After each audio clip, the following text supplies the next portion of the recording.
أعوذ بالله من الشيطان الرجيم. بسم الله الرحمن الرحيم. السلام عليكم ورحمة الله وبركاته. الحمد لله رب العالمين. الحمد لله والصلاة والسلام على رسول الله وعلى آله وصحبه ومن والاه. رب اشرح لي صدري ويسر لي أمري واحلل عقدة من لساني يفقهوا قولي. سبحانك لا علم لنا إلا ما علمتنا إنك أنت العليم الحكيم ولا حول ولا قوة إلا بالله العلي العظيم. أما بعد. Surah yang baru itulah surah Ar-Rum.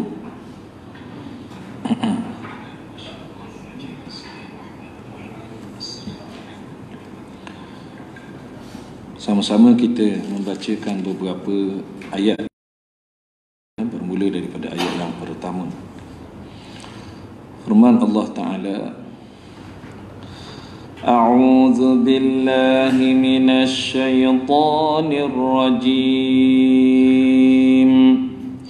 Bismillahirrahmanirrahim. Alif Lam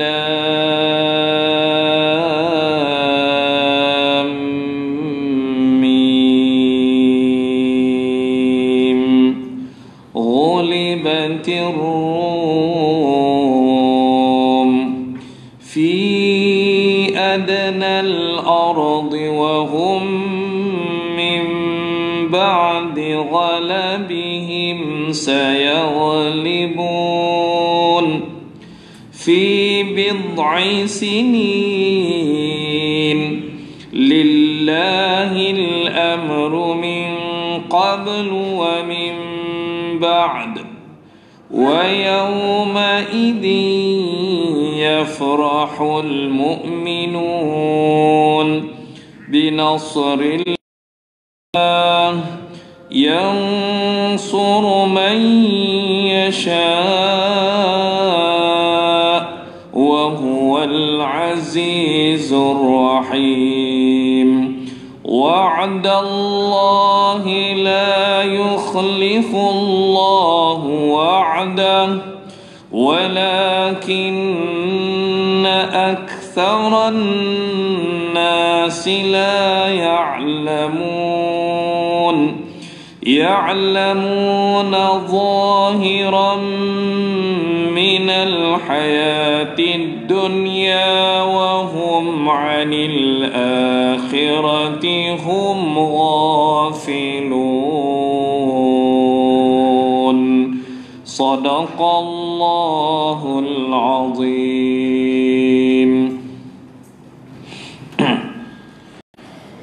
بسم الله الرحمن الرحيم. Dengan nama Allah yang Maha Pemurah lagi Maha Penyayang. Alif Lam Mim. Firman Allah Ta'ala yang bermaksud Alif Lam Mim. Ghulibatir Rum, telah dikalahkan bangsa Rum. Fi adnal ardi wa hum min ba'di ghalabihim sayaghlibun. Di negeri yang terdekat, dan mereka sesudah dikalahkan itu akan menang.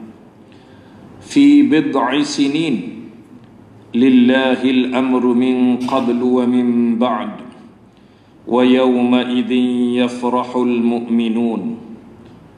Dalam beberapa tahun lagi bagi Allah lah urusan sebelum dan sesudah mereka menang. Dan di hari kemenangan bangsa Rom, dan di hari kemenangan bangsa Rom itu bergembiralah orang-orang yang beriman. Binasrillahi yansuru man yasha wa huwal azizur rahim. Kerana pertolongan Allah, Dia menolong siapa yang dikehendakinya, dan Dialah yang Maha Perkasa lagi Maha Penyayang. Wa'adallahi la yukhlifullahu wa'dah walakinna aktsaran nasi la ya'lamun. Sebagai janji yang sebenar-benarnya dari Allah, Allah tidak akan menyalahi janjinya, tetapi kebanyakan manusia tidak mengetahui. Ya'lamuna zahiran minal hayatid dunya wa hum 'anil akhirati hum ghafilun.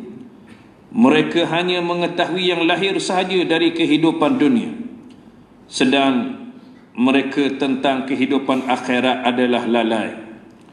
Sadaqallahul azim. Tuan-tuan, puan-puan, muslimin, muslimat yang dirahmati Allah Ta'ala sekalian, malam ni kita membaca surah yang baru yang diberi nama surah Ar-Rum, di mana ayat-ayat di dalam surah ini terdapat sebanyak 60 ayat, dan ayat-ayat ini ayat-ayat yang digolongkan sebagai ayat-ayat Makkiyah, yakni ayat-ayat yang diturunkan sebelum Nabi sallallahu alaihi wasallam berhijrah ke Madinatul Munawwarah. Dan ayat ini diturunkan setelah surah Al-Insyiqaq. Surah Al-Insyiqaq. Dan dinamakan surah ini kerana pada permulaan ayat ini, pada permulaan surah ini, iaitulah pada ayat 2, 3 dan 4, terdapat cerita berkenaan dengan bangsa Rom yang dikalahkan oleh tentera Parsi. Tetapi setelah beberapa tahun kemudian, kerajaan Rom dapat menuntut balas dan mengalahkan kerajaan Parsi sekali lagi. Kerajaan Parsi, dia dapat kalahkan, Rom dapat kalahkan Parsi. Baik, ini diceritakan oleh Allah Subhanahu wa taala dalam beberapa ayat yang kita baca tadi. Disebabkan ada nama kalimah Rom, ghulibatir Rum, maka surah ini dinamakan surah Rum. Dan ini adalah salah satu cerita atau berita tentang kemenangan umat Islam, kemenangan kerajaan Rom ke atas Parsi, adalah suatu berita gaib. Berita gaib, berita yang akan datang, yang benar-benar berlaku, yang menunjukkan bahawa Al-Quran itu benar, janji Allah Ta'ala itu benar. Di mana selepas daripada berita itu, kerajaan Rom benar-benar dapat mengalahkan kerajaan Parsi. Jadi berita itu diketahui sebelum daripada berlakunya kemenangan tentera Rom ke atas Parsi, bahkan selepas daripada kewafatan Rasulullah sallallahu alaihi wasallam. Baik.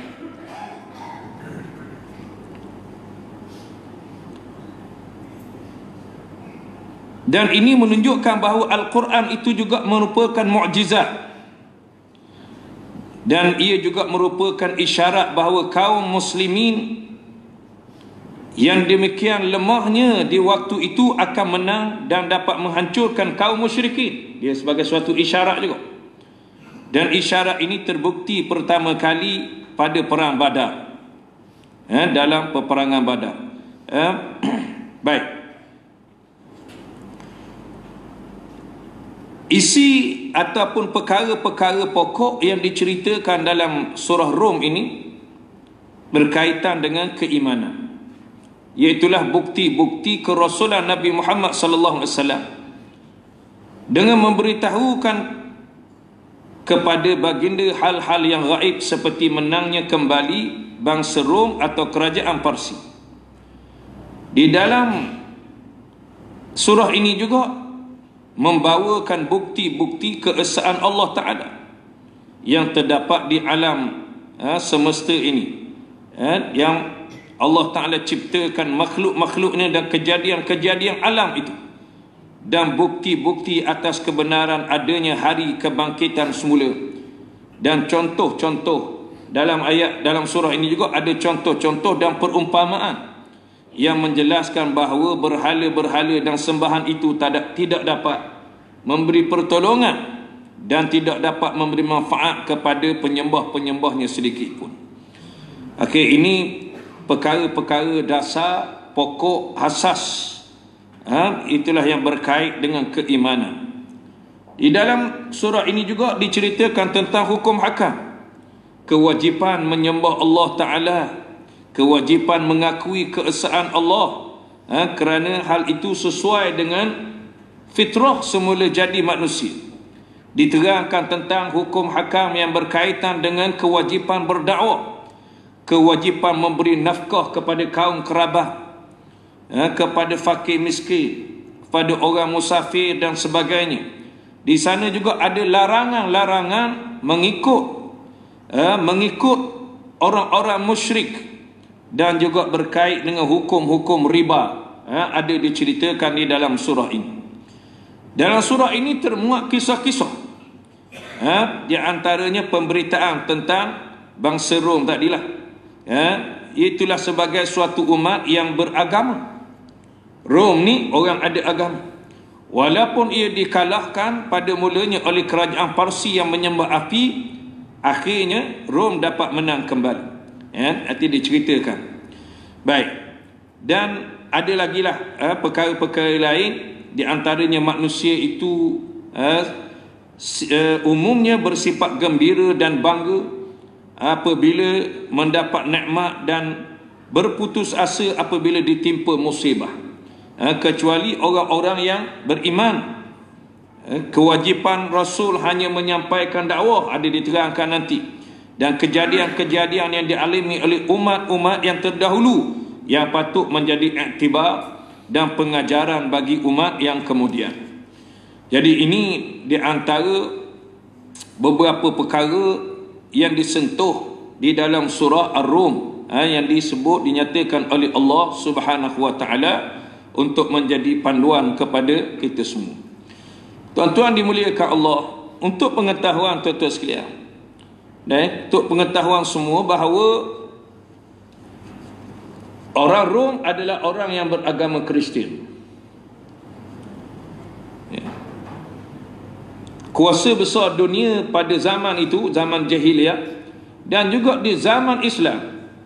Di zaman Islam ialah Rom dan Parsi. Rom, mereka mempunyai kitab, sebab mereka beragama Nasrani, Kristian, pengikut kepada Nabi Isa alaihi salam. Tapi mereka menyelewenglah, kerana mereka mengatakan bahawa Nabi Isa anak Allah. Cumanya tuan-tuan sekalian, walaupun mereka itu sesat, ajaran yang mereka ikut itu telah jauh menyeleweng, tetapi ajaran asalnya adalah ajaran samawi. Itulah berasaskan kepada kitab Injil yang diturunkan oleh Allah Ta'ala kepada Nabi Isa alaihi salam. Jadi dia agama Allah asalnya, tapi diselewengkan. Ada pun orang-orang Majusi, mereka orang-orang yang menjadi penyembah api. Orang Majusi, dia penyembah api. Agamanya direka daripada awal. Allah Ta'ala tak turun pun agama menyembah api, tapi dia rekaan. Rekaan mereka pakat sembah. Seperti juga orang-orang kafir musyrikin Mekah, yang mana mereka menyembah berhala. Orang-orang yang menyembah berhala, mereka ni tidak ada asas agama samawi, agama yang diturunkan oleh Allah Ta'ala. Tak ada. Ada pun agama Yahudi, agama Yahudi juga agama samawi yang diturunkan oleh Allah Ta'ala kepada Nabi Nabi Musa alaihi salam melalui kitab Taurat. Tetapi seperti mana juga yang berlaku kepada ajaran Nabi Isa alaihi salam melalui kitab Injil, mereka juga menyeleweng, mereka meminda, mengubah apa yang ada di dalam kitab-kitab mereka. Jadi tuan-tuan sekalian, agama dia asasnya adalah agama samawi, agama yang diturunkan oleh Allah Ta'ala asalnya benar. Jadi tuan-tuan dimuliakan Allah Ta'ala sekalian, dia ada kaitan ni. Sebab dia bersamaan juga dengan ajaran Nabi Muhammad SAW. Ajaran Islam. Ajaran Islam berasaskan kepada Al-Quran yang diturunkan kepada Nabi Muhammad SAW. Jadi tuan-tuan sekalian, agama yang diturunkan oleh Allah, agama samawi, termasuklah ajaran kita Islam. Cuma kita ajaran akhir, diutuskan Rasul akhir zaman Nabi Muhammad SAW, dan diutuskan kepada seluruh umat manusia. Diutuskan pada seluruh umat manusia. Jadi agama Kristian, agama Yahudi, agama Islam, dia ada persamaan dari segi itu. Ada persamaan dari segi itu. Agama penyembah berhala, orang musyrikin, agama Majusi, dia ada persamaan. Agama dia ni direka-reka tanpa ada asas daripada Allah Ta'ala, wahyu Allah Subhanahu Wa Ta'ala. Jadi tuan-tuan dimuliakan Allah Ta'ala sekalian, apa saya cerita ni? Kaki kita tengok bagaimana kisah yang disebut oleh Allah Ta'ala berkaitan dengan apabila berlakunya peperangan di antara kuasa besar dunia pada masa itu. Itulah kerajaan Rom dan Parsi. Tak masuk Japur, Islam tak masuk Japur. Masa itu Islam tak ada negara lagi. Sebab ayat ni ayat Makiyah. Ayat ni turun di Mekah. Islam tak ada negara lagi. Tapi tuan-tuan sekalian, nanti diceritakan kepada kita bila mana tentera, dia gini tuan-tuan, kerajaan Rom ni dia melebar luas.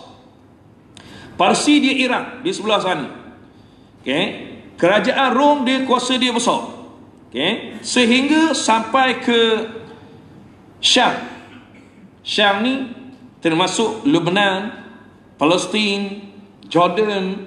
Tu. Jadi di situ tuan-tuan sekalian tu dipanggil Syam. Dipanggil Syam. Dan pada masa Islam zaman Makkiyah, zaman Mekah, Syria, Jordan, Lebanon, duduk dekat-dekat tu tuan-tuan sekalian tu ditawan ataupun dikuasai oleh kerajaan Rom. Dan dia berdekatan dengan Iran. Iran pun tak jauh. Iran tak jauh. Iran penyembah agama berhala. Agama apa ni, menyembah api. Rom, jadi kalau tuan-tuan pergi ke Jordan, dia ada satu tempat. Tuan-tuan akan pergi, saya lupa nama tempat dia. Ada, masih lagi ada tiang-tiang seri hak besar-besar. Hak yang kerajaan Rom dulu. Zaman, kalau tuan-tuan cerita Heracles. Heracles, cerita dia tu, dia lah yang menguasai apa benda ni di kawasan Syam itu. Menguasai di kawasan Syam. Baik. Jadi tuan-tuan dimuliakan Allah Ta'ala sekalian, nanti kan dilihat tuan-tuan sekalian bila mana orang-orang Parsi mengalahkan tentera Rom. Kemudian bila berlaku tuan-tuan sekalian, orang Parsi bila perang, tentera Rom kalah, orang Parsi menang, orang-orang Arab musyrikin gembira. Sebab apa? Sebab dia ada persamaan. Ada persamaan. Persamaan dari segi apa? Dari segi agama dia tidak ada wahyu daripada Allah Ta'ala. Tapi bila berlaku kemenangan kepada tentera Parsi, ke tentera Rom ke atas Parsi, maka orang Islam pula bergembira. Bahkan dicerita dalam Quran. Ni Allah Ta'ala cerita dalam Quran.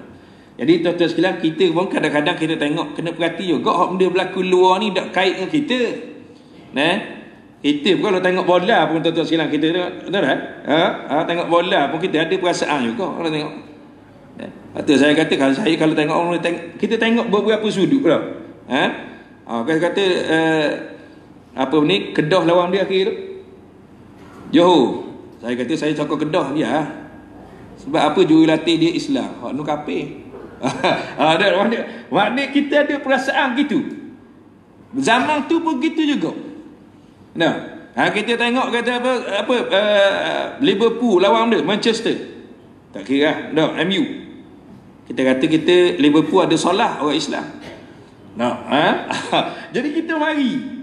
Nah, mari perasaan tu lain. Lain.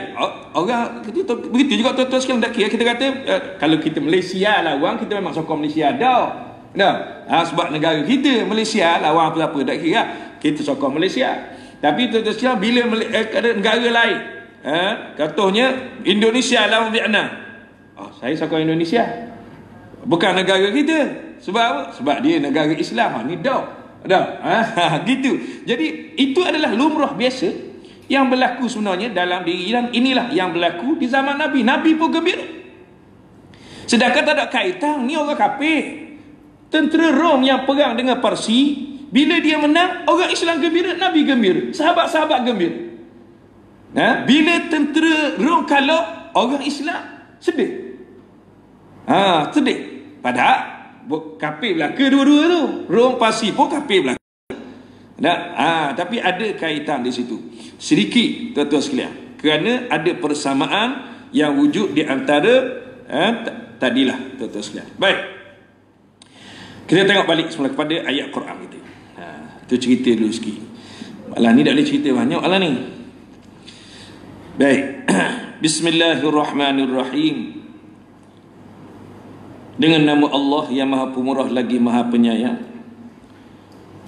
Alif Lam Mim. Sebagaimana ayat-ayat yang sebelum daripada ni, bahawa Alif Lam Mim ini adalah ahruf ataupun huruf-huruf al-muqatta'ah, huruf yang terpotong-potong, dan baca dia pun dengan baca alam. Baca dia alif, sebab huruf alif bunyi dia alif, lam, mim. Okay. Jadi bunyi huruf tu. Okay. Ada banyak, ada huruf nun, ada qaf, ada yasin, ada alif lam ra, ada alif lam mim ra, ada kaf, kaf ha ya ain sad. Tu ada kaedah-kaedah baca dia . Jadi di antara surah yang dimulakan dengan huruf-huruf yang terpotong ini ialah surah Rum. Okey, surah Rum. Tetapi ada sedikit perbezaan dengan surah-surah sebelumnya. Surah-surah sebelum ni dia ada beza sikit. Beza lagu mana? Kalau tuan-tuan perhati, saya dah sebut dulu, di permulaan ayat kebanyakan surah dia akan cerita tentang kebenaran Quran, suruh beriman kepada Al-Quran, beriman kepada Nabi. Okey. Begitu juga selepas huruf-huruf muqatta'ah. Kalau tuan-tuan tengok huruf-huruf yang terpotong ini, selepas daripada alif lam mim ra, kaf ha ya ain sad kira tuan-tuan sekalian, selepas pada tu hak sebelum pada ni, dia akan cerita tentang Al-Quran itu. Okay, supaya kita imani dan yakini. Tapi dalam surah ni dia mari alif lam mim tapi tak cerita tentang Quran. Tu sikit ada perbezaan di situ ada perbezaan. Baik. Jadi alif lam mim ini sebagaimana kita terang sebelum ni jugalah, dia tidak mempunyai makna yang khusus. Okey. Yang kita faham di sisi Allah, tentu sekali Allah Ta'ala tidak berkata-kata dengan sesuatu yang sia-sia. Takkanlah Allah Ta'ala kata benda yang tidak bermanfaat. Allah Ta'ala tak akan kata begitu. Jadi kita tak boleh beriktikad bahawa ianya alif lam mim ni tak ada makna apa-apa. Okay? Dia sebenarnya ada makna di sisi Allah, tapi kita tidak mengetahuinya. Okay? Dan itu kita serah pada Allah Ta'ala apa makna. Dan ia merupakan salah satu daripada mukjizat Al-Quran. Okay? Dan menandakan atau membuktikan kenabian Nabi. Kita kalau nak cakap tuan-tuan sekalian, kita buat cerdik kita buat cerdik kita, adakah kita akan bercakap sesuatu benda yang kita sendiri tak tahu? Kita tak akan cakap. Nak buat bijak lah, pandang tak? Nak buat bijak, kita cakap. Tapi Kita cakap benda tak tahu, kalau orang tanya balik kita tak boleh jawab. Dah. Sebab apa? Sebab kita cakap diri sebut perkataan-perkataan hak kita tak tahu. Jadi tuan-tuan sekalian, hak tu hak buat bijak kita lah. Tapi Nabi Muhammad SAW, dia dah buat bijak. Sebab dia memang, tuan-tuan sekalian, Nabi tak pandang baca, tak pandang menulis. Dia tak pandang baca, tidak pandang menulis. Tiba-tiba dia diturunkan kepada dia ayat Al-Quran. Dan ayat Quran yang Nabi SAW sebut tu, Alif Lam Mim, Nabi sendiri tak tahu. Tuan-tuan, gua nak cakap kenapa? Kalau kita lah, apa yang mau cakap kamu dah tahu? Menunjukkan kepada kita bahawa Alif Lam Mim itu nak membuktikan apa yang diberitahu oleh Nabi itu adalah wahyu daripada Allah, bukannya ciptaan daripada Nabi Muhammad SAW. Jadi bukan Nabi cerita lah. Kalau Nabi nak cerita sendiri, dia cakap benda yang dia tahulah. Sebab tu Nabi sendiri dah ada buat tafsir. Nabi dah sebut. Sebab tu dalam, tuan-tuan tengoklah, semua huruf-huruf yang terpotong ni, dia tidak beri makna lain. Tak ada. Kalau Alif Lam Mim, Alif Lam Mim dia tulis Alif Lam Mim. Alif Lam Ra. Okey, ada pandangan alim ulama. Dia kata Alif Lam Mim ni ialah nama Allah. Ada juga. Ini dia takwil. Nabi sendiri tak beritahu. Takwil. Tak apalah, tuan-tuan silap. Ada yang katakan bahawa Alif Lam Mim ni nama surah. Orang tanya baca apa dia? Baca Alif Lam Mim. Tapi Alif ni ada surah lain tau. Alif Lam Mim, Alif Lam Mim. Tapi ada yang mengatakan bahawa dia nama surah. Ada yang mengatakan bahawa dia adalah perkataan yang kita kata benda apa lah? Yang ringkasan tu. Kalau kita kata benda apa? Dia alif tu ada makna dia, lam tu ada makna dia, ada perkataan dia, min ada makna. Alif tu makna dia Allah, lam tu latif, min itu majid. Jadi Allah latifun majid, semua nama Allah. Jadi tuan-tuan sekalian, hak ni takwilan. Jadi hak takwilan hak yang benar, hak yang tak bercanggah ni, itu tuan-tuan sekalian bolehlah. Tapi untuk lebih selamatnya ialah kita serah sahaja pada Allah Ta'ala. Kita kata di ayat Quran, Maha suci Allah daripada berkata-kata yang tidak ada makna, tetapi hanya Allah Ta'ala sahajalah yang mengetahui makna yang ada pada ayat ini, ataupun pada huruf-huruf ini. Baik. Ayat yang kedua, tuan-tuan sekalian, Allah Ta'ala sebut ghulibatir Rum, telah dikalahkan bangsa Rom. Maksudnya tuan-tuan sekalian ialah Rom Timur yang berpusat di Constantinople. Rom Timur dia berpusat di Constantinople. Constantinople ni kat mana? Turki. Di Turki. Jadi dia kawasan tu lah, kawasan Syam. Turki tu termasuk dalam tu. Baik. Jadi dia menguasai sehingga sampai ke Turki. Kerajaan Rom ni. Tak apa. Kita baca beberapa ayat supaya nanti kita boleh hubungkan antara ayat-ayat ni. Fi adnal ardi wa hum min ba'di ghalabihim sayaghlibun. Telah dikalahkan bangsa Rom di negeri yang terdekat. Negeri yang terdekat tu apa dia? Terdekat ke negeri Arab, iaitulah Syria, Palestin, sewaktu menjadi jajahan kerajaan Rom Timur. Dia jadi kerajaan Rom Timur. Baik. Dan mereka sesudah dikalahkan itu akan menang. Allah Ta'ala khabar lepas kalah. Dia tadi dia khabar kata Rom kalah. Dikalahkan oleh negeri yang terdekat. Di negeri yang terdekat, maksudnya dikalahkan oleh Parsi, tetapi yang dikalahkan itu apa dia? Negeri-negeri yang berada di bawah kerajaan Rom. Di mana dikalahkan oleh Parsi. Baik. Kemudian mereka sesudah dikalahkan itu akan menang. Bangsa Rom ini adalah suatu bangsa yang beragama Nasrani. Saya dah sebut sikit ni. Yang mempunyai kitab suci. Sedangkan bangsa Parsi adalah beragama Majusi, menyembah api dan berhala. Dan kedua bangsa itu saling memerangi ketika tersiar berita kekalahan bangsa Rom oleh bangsa Parsi. Maka kaum musyrikin Mekah menyambutnya dengan penuh kegembiraan kerana berpihak kepada orang-orang musyrikin. Dia suka, macam saya cerita tadi lah. Sedangkan kaum muslimin berduka cita kerana kekalahan itu. Kemudian turunlah ayat ini dan ayat yang berikutnya menerangkan bahawa bangsa Rom sesudah kalah itu akan mendapat kemenangan dalam beberapa tahun sahaja. Hal itu benar-benar terjadi beberapa tahun sesudah itu. Menanglah bangsa Rom dan kalahlah bangsa Parsi. Dengan kejadian ini demikian, nyatalah kebenaran Nabi Muhammad SAW sebagai Nabi dan Rasul, kebenaran Al-Quran sebagai firman Allah Subhanahu wa ta'ala. Baik, tuan-tuan tengok ayat yang keempat. Dia ada kaitan lagi.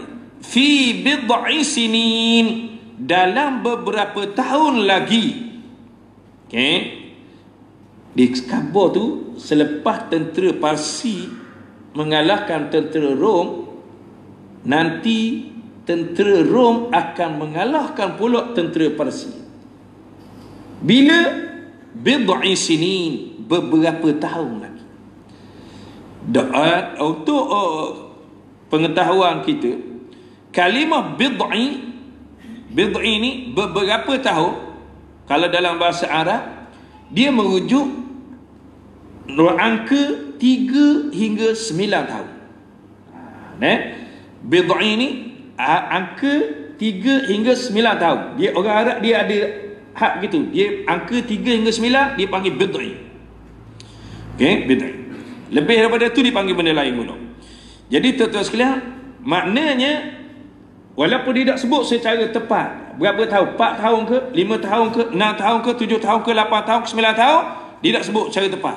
Tapi disebut bid'i sinin, dalam beberapa tahun. Yang dimaksudkan bid'i itu ialah 3 hingga 9 tahun. Baik. Lillahil amru min qablu wa min ba'du. Bagi Allah lah urusan sebelum dan sesudah mereka menang. Maknanya bila berlaku kemenangan, Allah Ta'ala menguruskan, Allah Ta'ala mentakdirkan, Allah Ta'ala yang menentukan. Qada dan qadar itu sudah diuruskan oleh Allah Ta'ala. Wa yawma idzin yafrahul mu'minun, dan hari kemenangan bangsa Rom itu bergembira orang-orang yang beriman. Itu dia. Jadi tadi bila mana tentera Parsi menang, orang musyrikin gembira, orang Islam sedih. Tapi bila tentera Rom menang, orang Islam rasa gembira, sehingga Rasulullah pun rasa gembira, dan tuan-tuan sekalian, orang-orang musyrikin merasa sedih. Balik begitu. Sahabat-sahabat pun begitu. Baik, tuan-tuan dimuliakan Allah Ta'ala sekalian. Tak saya sebut sikit. Baik.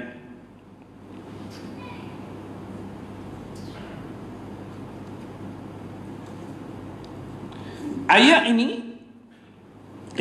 ni merupakan sebahagian daripada ayat-ayat yang menceritakan hal-hal gaib yang menunjukkan kemukjizatan Al-Quran. Ayat ni gitu. Sebab dia berlaku benda yang akan datang. Ayat Al-Quran khabar dulu, tapi kemudian baru berlaku benda tu. Dalam ayat ini diterangkan suatu peristiwa yang terjadi pada bangsa Rom pada saat atau ketika bangsa Rom ini dikalahkan oleh tentera Parsi. Maka turunlah ayat ini yang menerangkan bahawa pada saat itu bangsa Rom dikalahkan, tetapi kekalahan itu tidak akan lama dideritai. Dia tak akan mengalami kekalahan lama. Baik. Tidak lama lagi, dalam beberapa tahun, sebagaimana cerita tadi, hanya dalam beberapa tahun sahaja orang Parsi ini pasti akan dikalahkan oleh orang-orang Rom. Dikalahkan oleh orang-orang Rom pula. Kekalahan bangsa Rom ini terjadi sebelum Nabi SAW berhijrah ke Madinah. Kekalahan bangsa Rom ni sebelum Nabi berhijrah. Mendengar berita kekalahan bangsa Rom ini, orang-orang musyrikin Mekah bergembira, sedangkan orang yang beriman berserta Nabi bersedih hati. Sebagaimana yang kita telah ceritakan tadi. Kenapa begitu? Kerana orang Mekah dia mempersekutukan Tuhan dengan menyembah berhala. Oleh kerana itu mereka rasa agama mereka dekat dengan agama orang Parsi. Sebab dia pakai agama syirik belaka. Jadi dia duk rasa dekat dengan dia. Jadi dia sokong orang Parsi. Kaum Muslimin dia merasakan agama mereka dekat dengan Nasrani. Kerana mereka sama-sama menganut agama Samawi. Kerana itu kaum musyrikin Mekah bergembira atas kemenangan itu, sebagaimana kemenangan agama-agama lain yang mempercayai banyak Tuhan atas agama Samawi yang menganut agama Tauhid. Sebaliknya, kaum muslimin waktu itu bersedih kerana sikap menentang dari kaum musyrikin Mekah semakin bertambah. Mereka mencemuh kaum muslimin dengan mengatakan bahawa dalam waktu yang dekat mereka akan hancur pula. Orang Mekah kata, mu ingat geng aku menang, mu pula lagi. Orang Mekah, orang musyrikin Mekah, geng aku menang dah, tengok orang kayak gimu pula. Gitulah cakap dia. Dia cakap orang musyrikin kata pada orang Islam. Kemudian turunlah ayat ini yang menerangkan bangsa Rom yang kalah itu. Di mana bangsa Rom ini akan mengalahkan bangsa Parsi yang baru saja menang itu dalam waktu yang tidak lama, hanya dalam beberapa tahun sahaja. Tu. Jadi tuan-tuan sekalian, begitu cerita ni. Nak cerita ni nak dalam ayat ni. Diriwayatkan ketika mana sampai berita kekalahan bangsa Rom oleh bangsa Parsi itu kepada Rasulullah dan para sahabat di Mekah, maka mereka pun rasa sedih. Mereka rasa sedih kerana kekalahan itu bererti kekalahan bangsa Rom yang menganut agama yang sama, dan kemenangan bangsa Parsi kemenangan kepada agama syirik. Baik. Sehingga tuan-tuan sekalian, orang-orang musyrikin Mekah yang dalam keadaan gembira itu, dia pergi menemui para sahabat.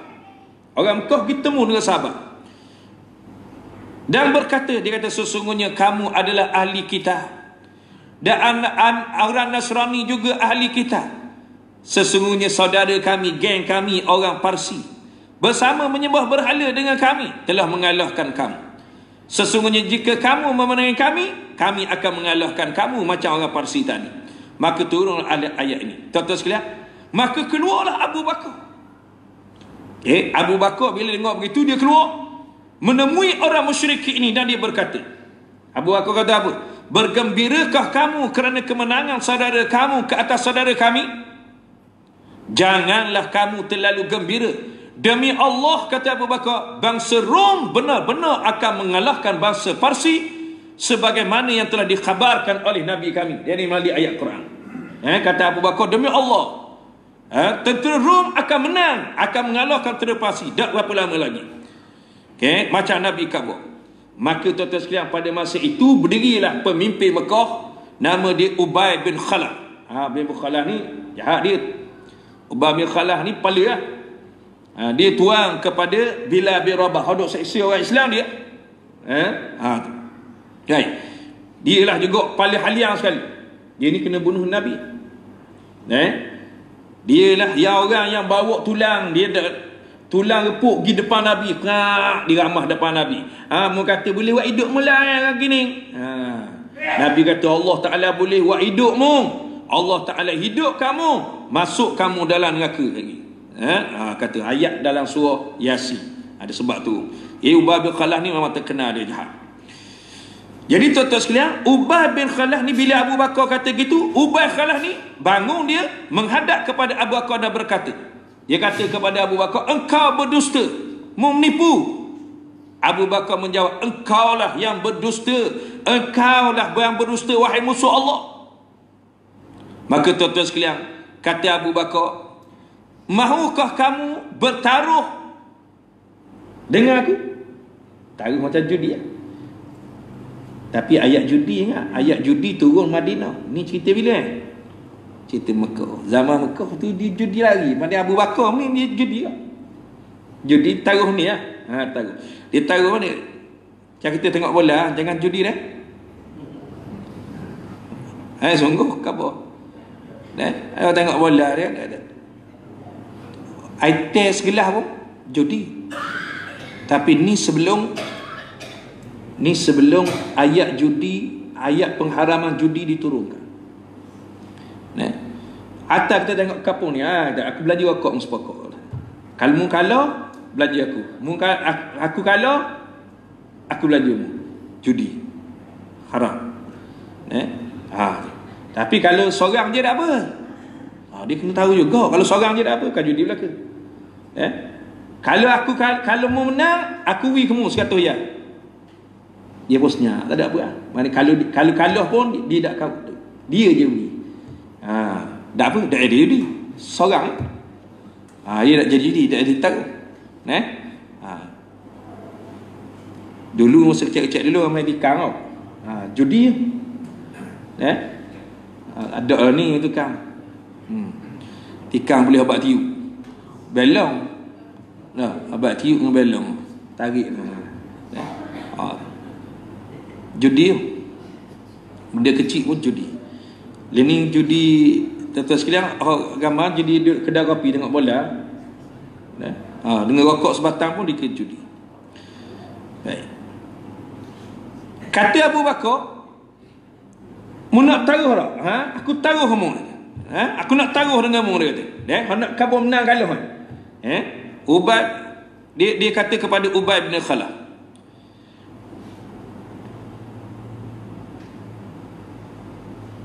dia kata, Abu Bakar kata apa? Abu Bakar kata, bertaruh dengan aku 10 ekor unta muda. Dia nak 10 ekor unta. Jika bangsa Rom menang dalam 3 tahun yang akan datang, engkau berhutang kepadaku 10 ekor unta muda. Ni kata Abu Bakar kepada Ubay, kalau Rom menang, mu kena beri aku 10. Kalau aku kalah, Rom kalah, aku beri kamu 10 ekor unta. Dia tahu. Baik. Sebaliknya jika bangsa Rom kalah, maka aku berhutang kepadamu sebanyak itu pula 10 ekor. Baik. Jadi tuan-tuan sekalian, Ubay ni memang lah, dia orang kaya, pemimpin Mekah, memang kaki judi juga. Jadi sedang molek lalu. Jadi terima, dia kata terima. Kemudian Abu Bakar balik cerita kepada Rasulullah. Dia tak cerita Rasulullah lagi. Kemudian Abu Bakar menyampaikan hal tersebut kepada Rasulullah SAW. Rasulullah SAW jawab, tambahlah jumlah taruhan itu dan perpanjangkan waktu menunggu. Rasulullah kata, mungkin jumpa balik, tambah lagi. 10 ekor dah ikut. 10 ekor dah ikut. Ini di dalam tafsir, tuan-tuan sekalian. Ni kalau orang tanya saya bab hadis, ni saya tak tahu lah, sebab saya baca daripada tafsir tu. Jadi ditambah tuan-tuan sekalian 10 ekor. Rasulullah kata, tambah 10 ekor lagi dan jangan 3 tahun. Panjangkan masa dia. Maknanya masa taruh tu 3 tahun tambah 10 ekor jadi 20 ekor. Apa benda ni?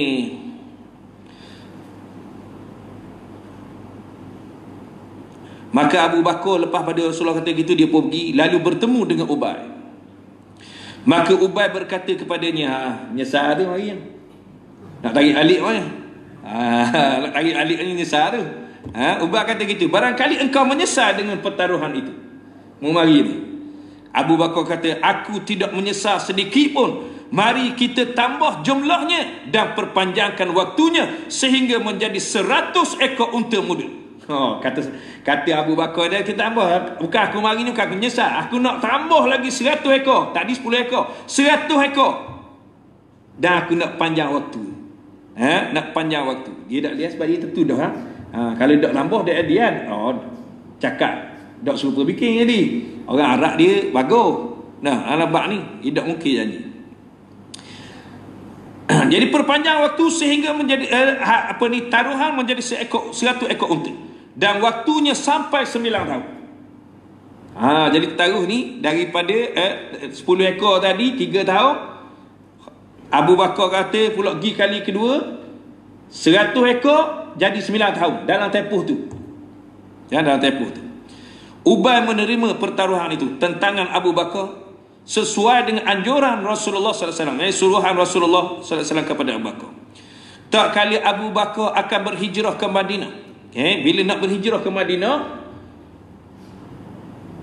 Ubay ni dia kata, mu ingat ada benda kita taruh dah habis ni. Mu nak lari, maknanya gitu, seolah-olah mu nak lari ni. Kita ada taruh tak selesai lagi.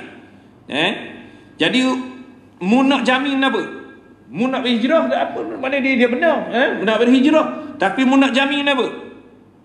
Baik.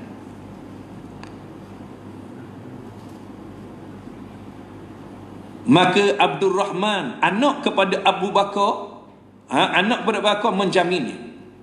Jadi Abdul Rahman ni anak Abu Bakar. Dia kata aku ada, aku jamin. Anak Abu Bakar, dia aku jamin. Tak kala Ubay akan berangkat ke perang Uhud lepas Rasulullah berhijrah, berlaku peperangan Badar, berlaku peperangan, selepas itu beberapa peperangan.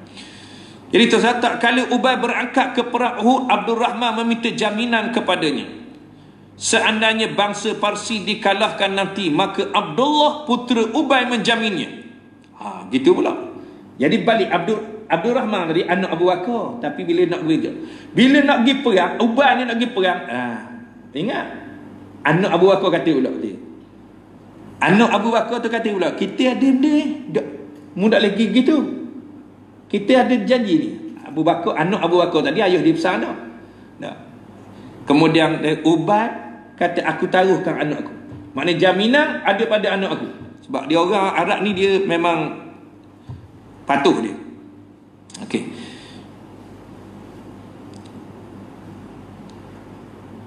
Tujuh tahun setelah pertaruhan itu. Tadi berapa masa dia? 9. 7 tahun setelah pertaruhan itu, bangsa Rom mengalahkan bangsa Parsi, dan Abu Bakar menerima kemenangan dalam pertaruhan itu. Dari waris Ubay kerana mati dalam peperangan Uhud tersebut. Dalam peperangan Uhud, Ubay bin Khalaf ni mati. Dia mati. Jadi lepas dia mati dan lepas kemenangan tentera Rom ke atas Parsi, Abu Bakar pergi tutup.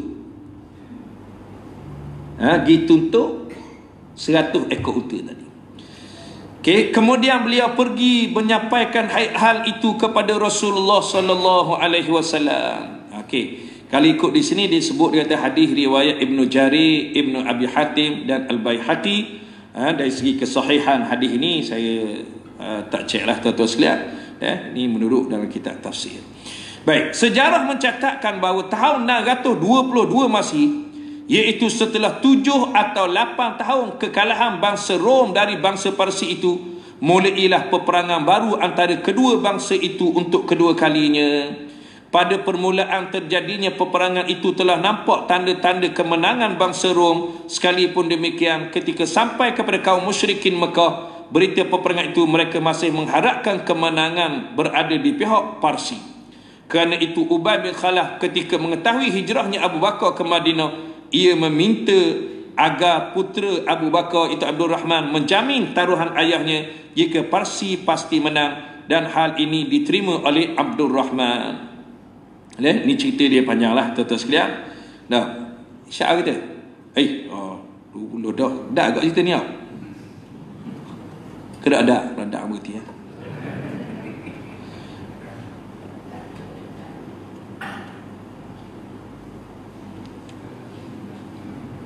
Baik, ini tuan-tuan sekalian, itulah kisah dia sikit dah. Jadi kita ada sikit. Baik, kita tengok sikit ni dah. Ayat yang keempat tu nampak dah tak? Wa yauma idzin yafrahul mu'minun. Yani di hari kemenangan bangsa Rom itu bergembiralah orang-orang yang beriman. Binasrillah, kerana pertolongan Allah, yang suruh man yasha, dia menolong sesiapa yang dikehendakinya, wa huwal azizur rahim, dan dialah maha perkasa lagi maha penyayang. Allah Ta'ala kalau dia khabar nak beri kemenangan, tuan-tuan sekalian, janji Allah Ta'ala pasti. Tapi bila tu kerja bukan kerja kita. Wa'dallah, janji Allah. Okey, janji Allah. Janji yang sebenar-benarnya dari Allah Ta'ala. Bila Allah Ta'ala berjanji, innallaha la yukhliful mi'ad. Allah Ta'ala sekali-kali tidak memungkiri janji. La yukhlifullahu wa'da. Allah tidak akan menyalahi janjinya. Walakinna aktsarahum la ya'lamun. Akan tetapi kebanyakan manusia tidak mengetahuinya. Ya'lamuna zahiran minal hayatid dunya. Mereka hanya mengetahui yang lahir saja dari kehidupan dunia ni. Hak gaib tak tahu. Hak gaib kerja siapa? Kerja Allah. Tapi Allah Ta'ala dia tahu benda yang telah berlaku, yang sedang berlaku, yang akan berlaku di dunia, di akhirat, yang zahir, yang batin. Itu semuanya dalam pengetahuan Allah Subhanahu wa Ta'ala. Allah Ta'ala tidak terlindung daripadanya. Wahum 'anil akhirati hum ghafilun. Sedangkan mereka, yakni orang-orang yang kufur kepada Allah Ta'ala, mereka itu tentang kehidupan akhirat mereka lalai, yakni mereka ini lupa kepada hari akhirat. Nah, kita tuan-tuan sekalian, main-main kena ingat bahawa kehidupan kita ni kita tidak boleh lalai, kita tidak boleh lupa kepada akhirat. Maksud kita ialah jangan ingat akhirat dalam masjid saja. Jangan ingat akhirat masa Maulidur Rasul saja. Jangan ingat akhirat masa bulan puasa saja. Tetapi kehidupan kita seluruhnya, kita berada di mana, suasana mana, keadaan mana, bumi mana, itu tuan-tuan sekalian tak kira. Yang penting ialah kita ingat pada Allah. Kita buat sesuatu yang boleh memberikan manfaat dalam kehidupan dunia dan kehidupan akhirat. Okey, jadi orang kafir ni, orang kafir musyrikin Mekah, mereka ini hidup dalam keadaan lalai, bergelumang. Walaupun mereka hidup senang pada zahirnya, tapi mereka lalai, lupa, tak ingat Allah Subhanahu wa Ta'ala. Maka tuan-tuan dimuliakan Allah Ta'ala sekalian, kita pun begitu. Walaupun kita tidaklah orang kafir, orang beriman, tapi kadang-kadang kita ni buat sesuatu, kita tidak menilai baik dan buruknya, kita tidak menilai pahala dosanya. Kita duk rasa pahala dosa ni bila dengar ceramah agama. Dah.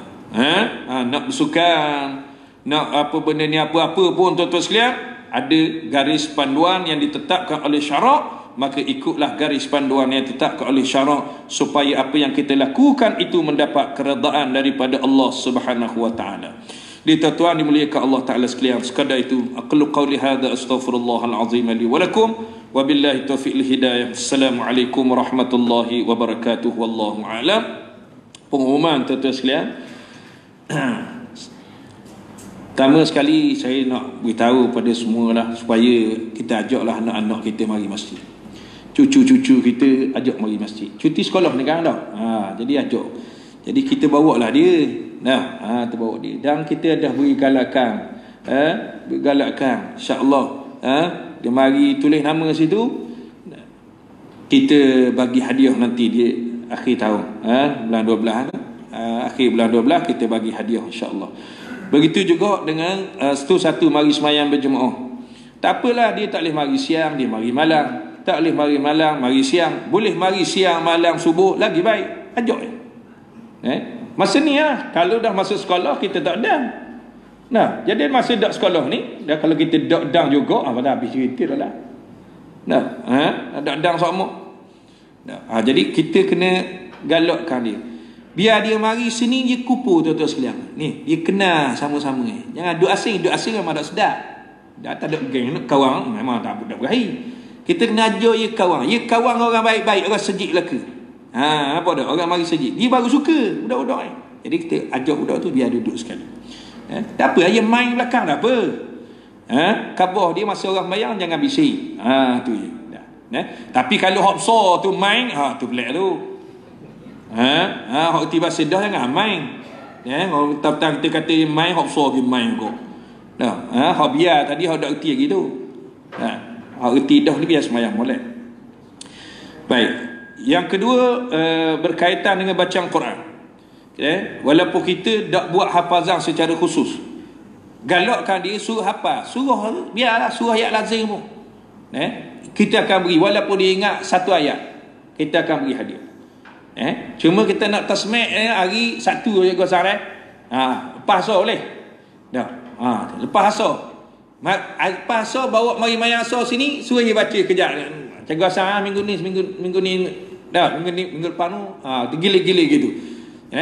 Tu tak apa, siapa-siapa pun boleh tolong. Orang kita jemaah ada, siapa-siapa boleh tolong. Tu anak-anak mari baca. Dia bukan nak betul sangat, tapi kalau boleh kita cubalah, tuan-tuan sekalian. Biar dia ngapal rumah. Bukan main ngapal sini. Mengapal sini tak jadi. Mari sini baca je. Sekurang-kurang dia minat baca Quran. Nampak tak? Jadi mari, ada apa, biar baca Qul Huwallah, ingat Qul Huwallah je, tak apa. Kalau dia boleh baca siapa ayat lazim, siapa wadduha, Quran siapa wadduha, Allah bagus dah tu. Lain ni payah budak-budak jenang jam 7, jam 1 tuan-tuan sekalian, tak apa nak ingat ayat lazim. Tapi kalau tak galak dia dah. Jadi kita galak dia tuan-tuan sekalian. Kalau dia boleh hafal juzuk 30, kita beri banyak lagi insya-Allah. Apa galakkan tuan-tuan sekalian. Galakkan, bukan rasuah. Bukan rasuah dah. Nabi galakkan dia. Jadi setiap minggu hari Sabtu kita tasmi'. Mari biar dia baca. Biar dia baca. Jadi di rumah tu biar sungguh kat kabah dia. Kita dak kabah suruh baca kabah hadiah dia, ustaz nak bagi hadiah, ustaz nak bagi hadiah. Tak boleh, biar baca 3-4 ayat pun. Gitu. Yang ketiganya ialah program camp bahasa Arab, bahasa Inggeris dan juga camp salat. Kita akan buat 20 dan 21 bulan 12. InsyaAllah ada kerjasama dengan UNIZA. Kita 20-21 ni kita capu 3. Camp bahasa Arab, camp bahasa Inggeris, camp salat. Kita dah atur dah. Cuma hak ni, hak tadi tak ada juga apa-apa dia baca Quran mari sembahyang, tak ada juga apa-apa. Hak ni ada juga. Hak ni ada juga sebab kita guna budak-budak, lepas tu kita akan beri makan budak-budak. Kita apa ni, guna fasilitator tu, pelajar-pelajar tu kita kena beri hadiah dia sikit-sikit. Kemudian kita pun kena sedia makanan. Makanan sebab dia akan mari programnya selepas Jumaat 20 hari bulan sampai lepas Isyak. Kemudian balik hari Sabtu pukul 8 pagi, straight dia duduk sini sampai pukul 7 petang. InsyaAllah budak-budak suka. Tapi umur dia 4 hingga 13 tahun ke 15 tahun, dah ingat saya ditulis. 15 tahun boleh lah kalau nak mari. Tapi biasa 15 tahun ni tak pernah mari dah. Tak apalah tuan-tuan sekalian. Jadi yuran dia 60 riyal. Dan tak mahal ni dah 60 riyal. Budak-budak UNIZA insya-Allah akan mari dalam 20 ataupun 30 orang. Dia akan handle lah program tu insya-Allah. Jadi saya harap ada anak cucu tu mari. Hak yang tak ada piti mari kat bawah kita, tak apa. Jangan bimbang, jangan malu. Tak, kita nak suruh anak kita tuan-tuan sekalian. Jadi baik. Hak yang tak ada tak boleh nak bayar, mari kat bawah kita. Boleh kurang dan insya-Allah kita boleh bantu melalui kaedah-kaedah yang kita sediakan insya-Allah. Gitu. Jangan kita buka belaka. Kita utamakanlah tamu jemaah yang ada ni, anak-anak dia, cucu dia mari insya-Allah. Wallahu a'lam.